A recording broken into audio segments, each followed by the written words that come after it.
Hola, bienvenidos a la materia Introducción al Pensamiento Científico de la Cátedra Cristina Ambrosini del CBC. Mi nombre es Diana Gómez y vamos a hacer en este video una introducción a la unidad número 4, Sistemas Axiomáticos. Como nos compete entonces en este momento presentar de qué manera las ciencias formales justifican sus afirmaciones.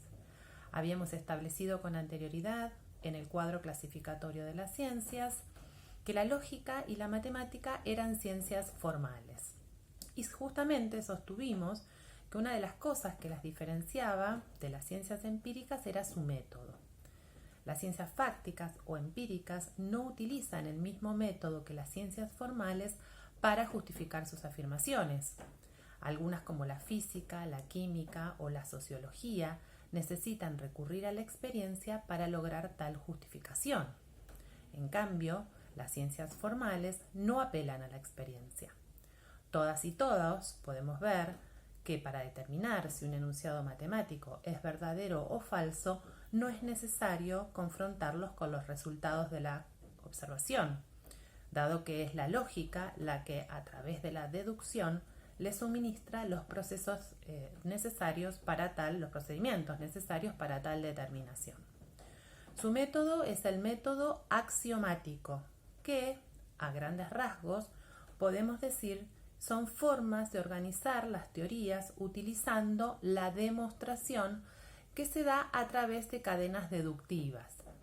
Esto es, el objetivo es que los enunciados que forman parte de las teorías estén justificados y que se pueda ver cómo cada uno de ellos se infiere o se encadena, sería correcto decir, se deduce de los otros. Ahora bien, en los albores del periodo helenístico comenzó a gestarse una mirada nueva sobre la matemática, alejada ya de su carácter práctico.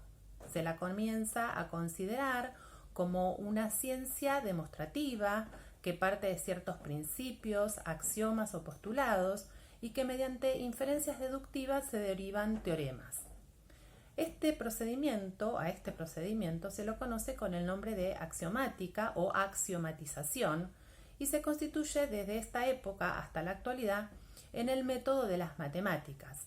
La lógica, veremos en cambio, que por ese entonces no está constituida aún en ciencia, sino que se la considera como una herramienta necesaria para el resto de las ciencias.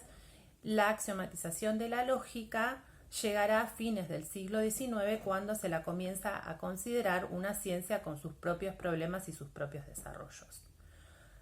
Bien, es Aristóteles quien propone el método axiomático, dado que para él es la mejor forma de organizar el conocimiento científico. En los analíticos segundos, el filósofo había establecido que la ciencia está compuesta por dos afirmaciones: los principios o axiomas, que no se demuestran, los teoremas, que son demostrados por inferencia deductiva a partir de aquellos. Ambos enunciados, entonces dijimos que dos tipos de afirmaciones: los principios o los axiomas y los teoremas. Ambos enunciados están formados por términos primitivos que no se definen y por términos derivados que se definen mediante los primitivos.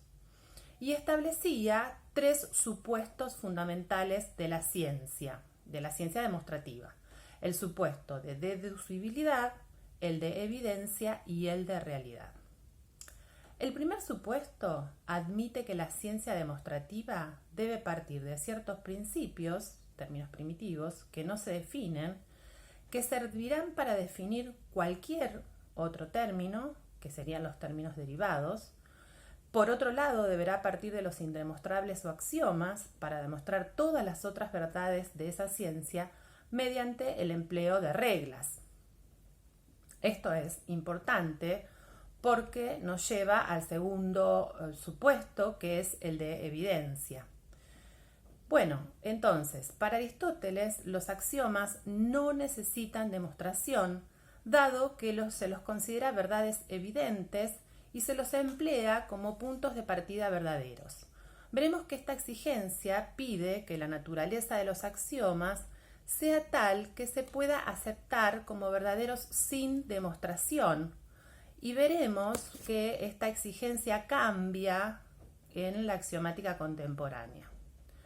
El segundo supuesto, el supuesto de evidencia, debe alcanzar a los términos primitivos, de manera que su claridad permita aceptarlos sin definición. Estos dos supuestos se admiten junto al supuesto de realidad, puesto que la ciencia, para Aristóteles, siempre se refiere a la realidad.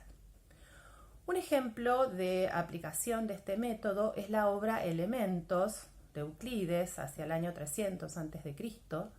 Este matemático es quien, en base al modelo aristotélico, elaborará una organización axiomática de toda la geometría de su época, convirtiéndola en una ciencia deductiva y racional. Esta obra es de gran importancia para el desarrollo posterior de la geometría. Tengan en cuenta que la geometría prehelénica no configuraba un sistema organizado de saber, sino que era una técnica cuya finalidad era dar respuesta a problemas concretos. Bueno, como dije, en la obra Elementos es donde Euclides sigue las directrices generales de lo propuesto por Aristóteles.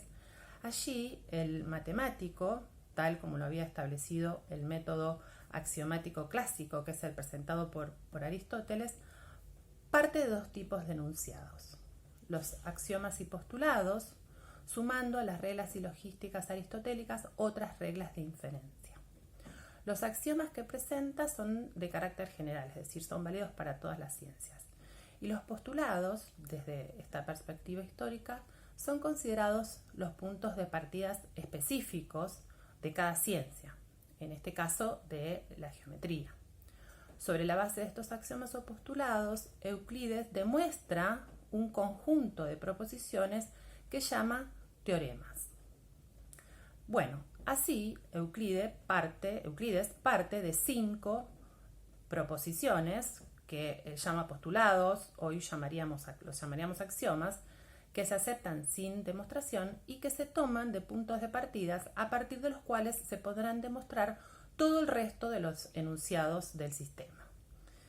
Entre los postulados de Euclides, los 4 primeros expresan nociones más o menos evidentes, y los invito a ver las formulaciones en el libro de texto, pero el 5.º postulado parece una mayor complejidad y ser menos evidente, lo que ha dado lugar a importantes debates entre los geómetras posteriores a Euclides y traído un punto de inflexión en la historia de la geometría, dando lugar al surgimiento de lo que se conoce como las geometrías no euclidianas. Bueno, hasta aquí una breve introducción. En el próximo video abordaremos la axiomática moderna o contemporánea.